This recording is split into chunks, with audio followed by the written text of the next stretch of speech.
ચલો ફાઇનલી માળાનકા ગામમાં જ આપણે હોળી કરેલી છે. તો ભાઈ અમારા કાવા છે ટ્રેક્ટર લઈને આવે છે. અત્યારે આગળ ઢોલવાળાની પાછળ ટ્રેક્ટર આવે છે, કારણ કે હોળી જગાવવાની છે. તો બધા સાણા બધે ધીમે ધીમે બધે ઉઘરાવા આવે છે. તો આ રીતના અમારા બેનને બધા સરસ મજાનો હાડો લાવ્યા છે સાણાનો. જો તમે આ રીતનો સાણાનો હાડો લાવ્યા છે, ટ્રેક્ટરની વાટે છે. આમથી ટ્રેક્ટર આવે છે, એક હાડો સામે છે, અને જો સામે લાકડાનું બધું બહાર બધું નીકળી ગયું છે. આ રીતના બધા ટ્રેક્ટર વાટે બધા ઊભા રહે છે, કારણ કે ટ્રેક્ટર આવે એટલે ટ્રેક્ટરમાં બધું આપણે નાખી દેવાનું છે. કન્ટિન્યુ બધા બિના રહેજો. અવંતિકા બેન આવી જાય છે. જો અત્યારે સરસ મજાનો હાડો લાવ્યા છે સાણાનો, અને માહીબેન ને બધા ટ્રેક્ટર વાટે ઊભા છે.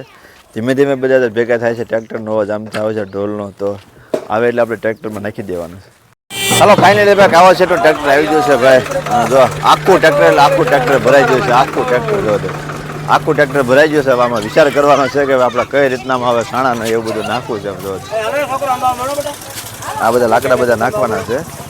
એ લ્યો જો આ બાજુ સાણા ને એવું બધું નાખવાનું છે. અત્યારે આખું ટ્રેક્ટર કાવા છે, આખું ટ્રેક્ટર ભરાઈ ગયું છે. ઢોલવાળા ભાઈ અત્યારે ઢોલ વગાડવાને આવી જશે.